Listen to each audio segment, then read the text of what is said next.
নমস্কার বন্ধুরা, আশা করছি তোমরা সবাই ভালো আছো। আমরা সব ফ্যামিলিরা মিলে বেরিয়ে হয়েছি আজকে ক্ষীরপাই বড়মার মন্দিরে।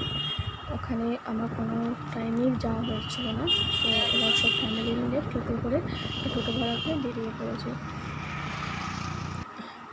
দেখো এই সেই বড়মার মন্দির ক্ষীরপাইয়ে, মানে কী বলবো, খুবই জাগ্রত মা। এখানে আপনার মনস্কামনা নিয়ে এসে পূর্ণ হবেই হবে। তো আমি কোনো টাইমে আসতে পারিনি, তো এই ফার্স্ট টাইমে ওরা সবাই এসেছিলো আমাদের ফ্যামিলি, বাট আমি একবারও যেতে পারিনি। তো আমার ইচ্ছে হলো আমি আজকে যাবোই। মর্নিংয়ে খুব তাড়াতাড়ি করে রেডি হয়ে স্নান করে একদম রেডি হয়ে বেরিয়ে পড়েছে সবাইকে নিয়ে।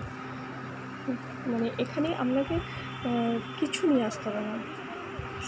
এখানে মায়ের মন্দিরে একটা সামনেই বক্স রাখা আছে, এই বক্সের মধ্যে 10 টাকা দিয়ে যে ধূপকাঠি রাখা আছে, ধূপকাঠি দিয়েই পুজো করতে পারবে। শুধু ধূপকাঠি জ্বেলে দাও, মোমবাতি জ্বেলে দাও, আর প্রদীপ জ্বেলে দিতে পারো, আর কিছু না। মায়ের ফুলও চাই না, মায়ের প্রসাদও চাই না, আর বেশি কিছু খরচাই হবে না।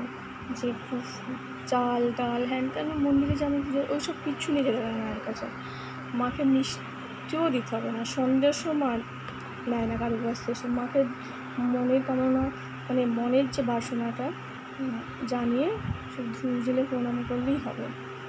মা হচ্ছে মনের ইচ্ছে সবাই পূর্ণ করে। এটাই সেই বড় মা, যেটা আমি শুনেছি খুবই লম্বা, তো শুনেছিলাম, তো আজকে আমি দেখে আমার খুব ভালো লাগলো। তো আপনারাও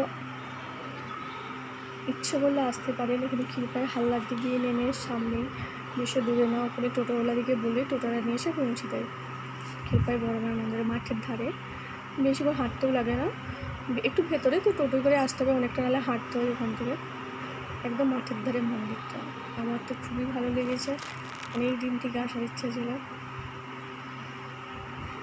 আপনার এই মন্দিরটা দেখে, মাকে দেখে আপনার কেমন লাগছে, কতটা ভালো লাগছে আমাকে প্লিজ লাইক কমেন্ট করে জানাবেন।